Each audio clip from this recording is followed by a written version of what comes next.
Possibly. Yeah. Okay, we're going to keep up with this one. This is our Rudy Giuliani Award for self-immolation.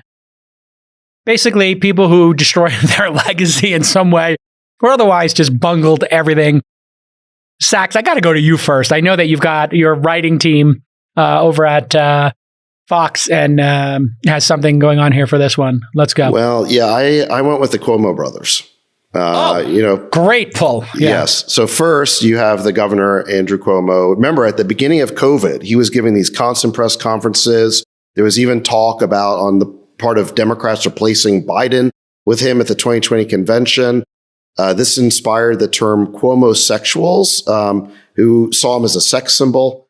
And then he got taken down in August by sexual harassment allegations. Then a few weeks later, there's a major scandal at CNN when leaked documents from the New York AG's office showed that his brother, Chris Cuomo, had used his perch at CNN to dig up dirt on some of his brother's accusers. Then he was suspended and ultimately fired. So both brothers self-immolated within a few months of each other. And Andrew Cuomo had to return his $5 million book advance for his COVID book. Friedberg, who you got? Who lit themselves on fire? And Well, I was a little general. I kind of said, all these politicians who made claims about the vaccine not being worth doing, and then they got COVID. And then on the flip side of the aisle, all the politicians who said, take the vaccine or you'll get COVID, and then they took the vaccine and they still got COVID.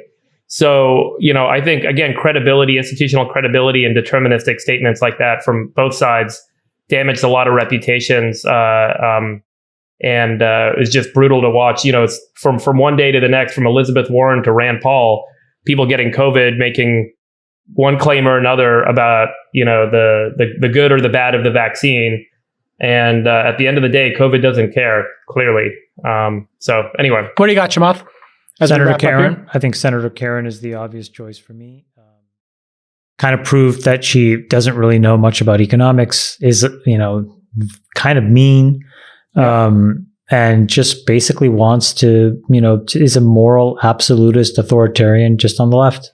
By the way, I'll interject because I'm so passionate about this right now since I've read this book. But, you'll see in this book that this populist diatribe that you hear from both sides, whether it's the right or the left, comes from a place that's driven by an allocation of a lot of the resources, capital and influence and power to a small number of people. And whether it's Senator Karen or Donald Trump, they ultimately end up being this, the same characters played by different actors over time.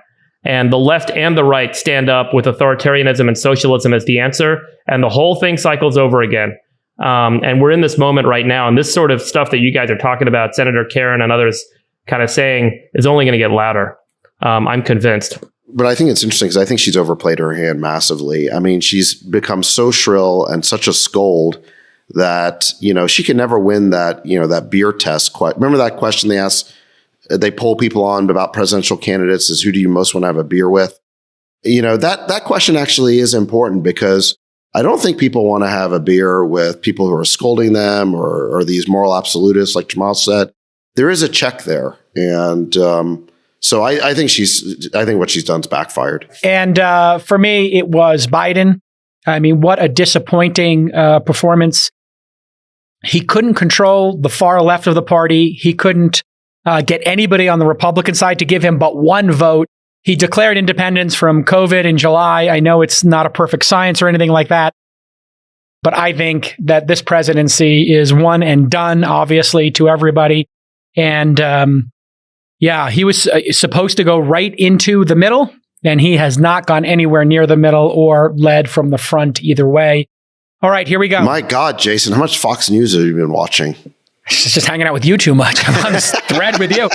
No, I mean, it is possible. I really wanted a centrist for president. He presented as such, and then he hasn't done that. And now he's being forced into centrism, kicking and screaming. He should have just started there. That was the promise. He should have started there.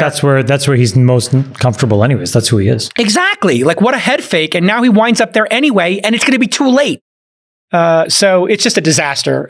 He basically took victory from the jaws of defeat, or took defeat from the jaws of victory, right? Like, just terrible. Okay, here's an award